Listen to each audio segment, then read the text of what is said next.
Good morning. I would just ignore my face. I just woke up and just worked out. So we're being real and raw here. But I just wanted to talk a little bit about meditation and mindfulness and what that means in my life. So when I first started meditating or researching meditation, or even just hearing about it and the benefits, I would go and sit down and try to not think about anything. And I felt like a failure if thoughts would come to my mind. And of course, if you think, I'm not going to think about anything, what's the first thing you do? Think about everything. So sure enough, I gave up pretty quickly and didn't reap any of the benefits. I felt like sitting there for 5 minutes with my eyes closed, trying to think about nothing, was probably one of the hardest things that I do all day long, which is crazy. It's the hardest thing to do nothing. So then I started doing some more research and came to discover that meditation is not about thinking about nothing. It's not about shutting off your brain and sitting for hours and hours like a monk saying Om. Meditation is, in my life personally, I like to sit down in a comfortable position. In the summer, I like to go in my backyard, sit on my porch, and sitting as comfortable as I want. So I don't have to be sitting on the ground, or I don't have to be sitting, with my hands out like this. I can be sitting in a chair, whatever I think that my body needs. If my low back is sore, I'll sit in a chair. If I feel really limber that morning, I'll sit cross-legged, or sometimes I sit on my knees. And I just close my eyes and just focus on my breath. So oftentimes we live in this stressful life, and when we're raised, we're never told or taught how to breathe. So it's just something that we do naturally. When was the last time that you really thought about, oh, I need to breathe today? You just do it, right? So most of the time we breathe out of our chest, which turns on our fight or flight. Chest breathing, right? And our belly never even expands. This doesn't allow our lungs to fill up completely. And it also makes us nervous and anxious. And you can try this on your own. If you sit there and go like that, you're going to get antsy and kind of tight and not feel relaxed.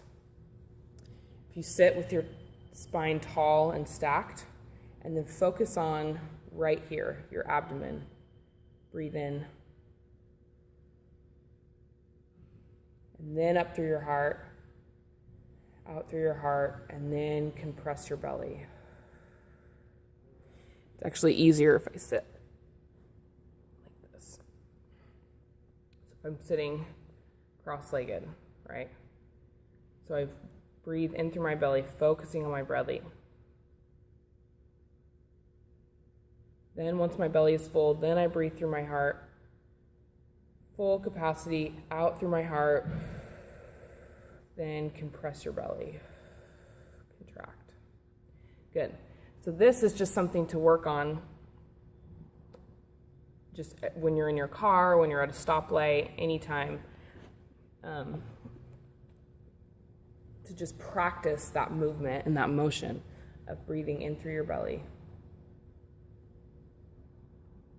Up through your heart, out through your heart, out through your belly.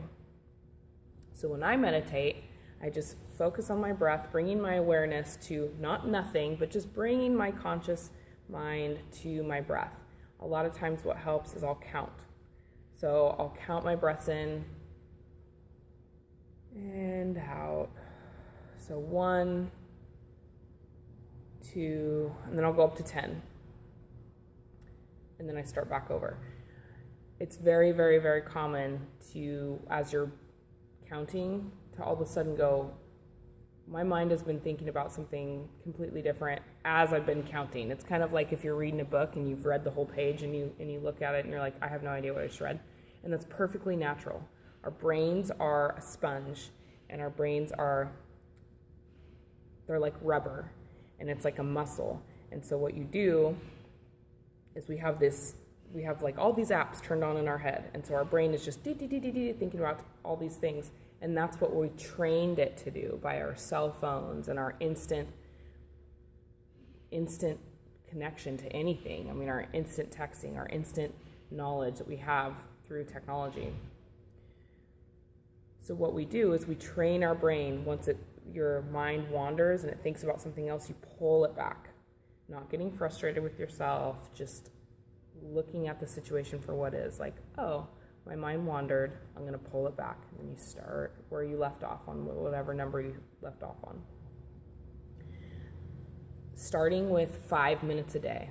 Don't overpush yourself, because then it gets boring and you're not going to want to do it. Starting with 5 minutes, set a timer so you're not checking your clock all the time and you don't have to worry about it. And when you do that, just training your brain, and it'll get easier. And each week you can add maybe 2 minutes, however you feel. If you need to keep it at 5, go for it. And you can use this mindfulness technique anywhere you go. So what I like to do, because there's a difference between meditation and mindfulness. And mindfulness in my life is being aware of my surroundings. So when a good example is I grew up camping. I loved to camp, and my dad took me camping and hunting, and we were outside all the time. And we would be in these beautiful locations, and it is what it was. I never took it in. I never really thought about it. The stars were just stars. And now, as an adult, you really look at it, and you really look at it for what it is, and the beauty, and you appreciate, and that's kind of like what mindfulness is in your daily life. So as you're driving in your car, instead of just mindlessly sitting there driving, thinking about how much you hate traffic, maybe the next stoplight or traffic light, just connect to your breath and then just notice things. Notice the flowers that are on the side of the road, even if it's the same road that you've driven on every day. Try to find something new that maybe you haven't looked at. Maybe it's just something that you have driven past every day and never given yourself the opportunity to really appreciate what's going on around you. And that's mindfulness.